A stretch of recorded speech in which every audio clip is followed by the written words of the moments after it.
চমকে উঠলে তো? মোগলাই পরোটা তো সবসময় আমরা ডিম দিয়ে তৈরি করে থাকি, তাই না? কিন্তু আজ বানাবো সম্পূর্ণ নিরামিষভাবে কাঁচা আলু দিয়ে মোগলাই পরোটা। আর যেইভাবে পরোটা তৈরি করলে প্রত্যেকটা পরোটা হবে ফুলকো ফুলকো। তো চলো আজকের রেসিপিটা তোমাদের সঙ্গে শেয়ার করি। রেসিপিটার জন্য আমি এইদিকে একটা বাটি মেপে 2 বাটি ময়দা নিয়েছি। গ্রামের মাপে এখানে আমার আছে প্রায় 300 গ্রাম মতো ময়দা। আমি এখানে ময়দা নিচ্ছি, তোমরা চাইলে আটাও নিতে পারো। এবার এর মধ্যে দিয়ে দিচ্ছি স্বাদ মতো লবণ। আর 2 বাটি ময়দার জন্য 4 চা চামচ সাদা তেল বা রিফাইন্ড অয়েল এখানে নিয়ে নিলাম। এইবার সব কিছুকে হালকা হাতে একটু নাড়াচাড়া করে মাখিয়ে নেব। তারপর এখানে নেব জল। আমি ওই বাটির প্রায় হাফ বাটি মতো জল নিয়েছি আর অল্প অল্প জল দিয়ে এটা মাখিয়ে নেব। তো আমার হাফ বাটিরও আরও বেশি জলের প্রয়োজন হয়েছিল, পুরো 1 বাটি জলই আমার এখানে লেগেছে। আর এই রকম একটা সফট ডো আমাদের তৈরি করে ফেলতে হবে। আর ডোটা ঠিক এই রকমভাবেই তৈরি করতে হবে। এবার এটাকে রেস্টে রাখবো, তার জন্য ওপর থেকে একটু তেল ব্রাশ করে দিচ্ছি, সাদা তেল। তারপর এটাকে ঢাকনা দিয়ে এক সাইডে সরিয়ে রেখে দেব। এইবার আমি পুরটা তৈরি করার জন্য নিয়েছি কাঁচা আলু, আর এইভাবে গ্রেটারে গ্রেট করে নিচ্ছি। তো যেহেতু আমি বলেছি ডিম ছাড়াই আজকের মোগলাই পরোটা তৈরি করব আর নিরামিষভাবেই করব, তাই আমি কাঁচা আলু দিয়ে আজকের পুরটা তৈরি করে ফেলছি। আলুটাও আমি গ্রেট করে ফেলেছি। এইবার এখানে নিয়েছি কাঁচা লঙ্কা কুচোনো, তোমরা তোমাদের ঝাল অনুযায়ী লঙ্কা নিয়ে নেবে। দিয়ে দিচ্ছি ধনে গুঁড়ো, দিয়ে দিচ্ছি হাফ চামচ মতো গরম মশলা, হাফ চামচ মতো ম্যাগি মশলা। এইবার আমি এই সব কিছুর মধ্যে দিয়ে দেব অল্প পরিমাণ চিনি আর 1 চামচ সর্ষের তেল। চিনিটা তোমরা বাড়িয়ে কিংবা কমিয়ে নিতে পারো। তো একটা কথা এখানে বলে রাখি, এখনো পর্যন্ত কিন্তু আমি এখানে লবণ অ্যাড করিনি। আমি যখন লবণটা দেব সেটা তোমাদের জানিয়ে দেব। এইবার এটাকে মাখিয়ে নিলাম, তৈরি হয়ে গেল আলুর পুর। এইদিকে আমি এখন ঢাকনাটা খুলে নিয়েছি। ঢাকনা খুলে এটাকে আবারও একটু মাখিয়ে নেব। মাখিয়ে এখান থেকে আমি লিচি কেটে নেব। নর্মালি আমরা যেরকম লুচি খাই তার থেকে একটু বড় বড় করেই কিন্তু এখানে লিচিগুলো কাটতে হবে। যেহেতু আমি মোগলাই পরোটাগুলো একটু বড় বড় সাইজ করেই করব, সেইভাবেই কিন্তু আজকের লিচিগুলো তোমাদের কেটে ফেলতে হবে। আর একটা কথা বলে রাখি, আজকের মোগলাই পরোটা ঠিক কিভাবে ফুলবে সেই পুরোটাই কিন্তু নির্ভর করছে এই ডোটা মাখানোর উপর।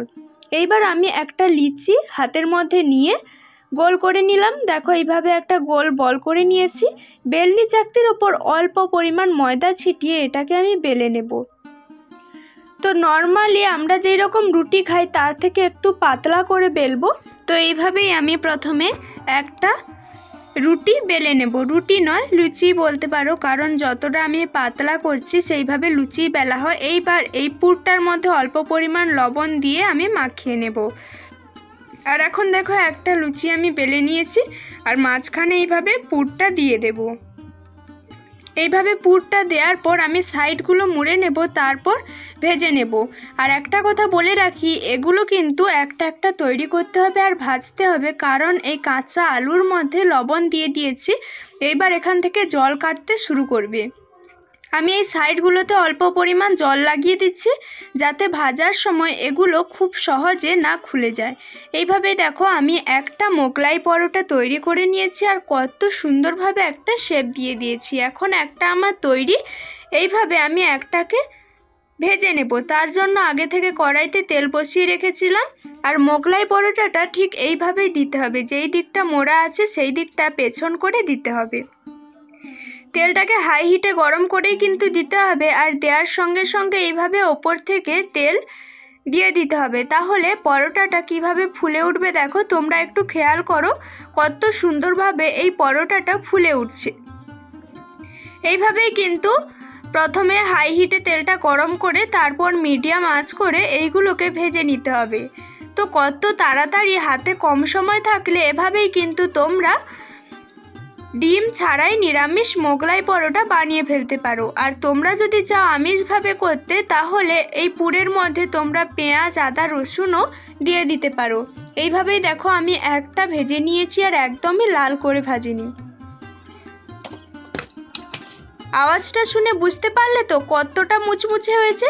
এইভাবে আবারও একটা আমি তোমাদের বানিয়ে দেখাবো। আর একটা কথা বলে রাখি বন্ধুরা, তোমরা যে এখানে লুচিটা বেলবে সেই লুচিটা কিন্তু একটু লম্বা করেই তোমরা বেলে নেবে।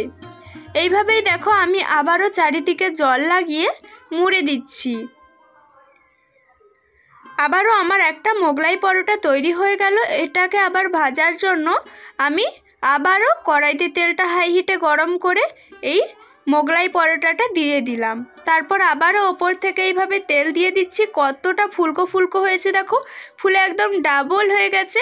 আর এগুলো তৈরি করার খুবই সহজ, যে কেউ একবার দেখলেই বানিয়ে ফেলতে পারবে যদি তোমরা আমার মতো স্টেপ বাই স্টেপ ফলো করে আর আমার পুরো ভিডিওটা দেখে তোমরা মোগলাই পরোটা বানাও, তাহলে দেখবে প্রত্যেকটা মোগলাই পরোটা হবে ফুলকো ফুলকো আর দারুণ অসাধারণ খেতে হবে। এইভাবেই আমি দেখো মোগলাই পরোটা আবারও একটা তৈরি করে নিলাম। আর এখন আমি সবগুলো মোগলাই পরোটা তৈরি করে নিয়েছি, প্লেটে সার্ভ করে নিচ্ছি। তো বন্ধুরা, তোমরা যদি আমার এই ভিডিওটা ফেসবুক পেজ থেকে দেখো, অবশ্যই পুতুল ফ্যামিলির পেজটাকে একটা ফলো করে লাইক কমেন্ট করে পাশে থাকবে। আর ইউটিউব থেকে দেখলে অনুরোধ থাক, আজকের ভিডিওটা যদি তোমাদের ভালো লাগে অবশ্যই লাইক করবে আর কমেন্টে জানাবে আজকের রেসিপিটা তোমাদের কেমন হয়েছে। আর অনুরোধ থাকলো তোমরা বাড়িতে একবার এইভাবে আজকের এই নিরামিষ মোগলাই পরোটাটা তৈরি করবে। এখন একটা পরোটা আমি তোমাদের কেটে দেখাচ্ছি, একদমই ভেতরটা পুরে ভরা আর বাইরেটা খেতে ভীষণই মজাদার। তো আজকের রেসিপিটা এই পর্যন্ত, এখনকার মতো বিদায় নিচ্ছি। সবাই সবার পরিবারকে নিয়ে ভালো থাকবে, সুস্থ থাকবে।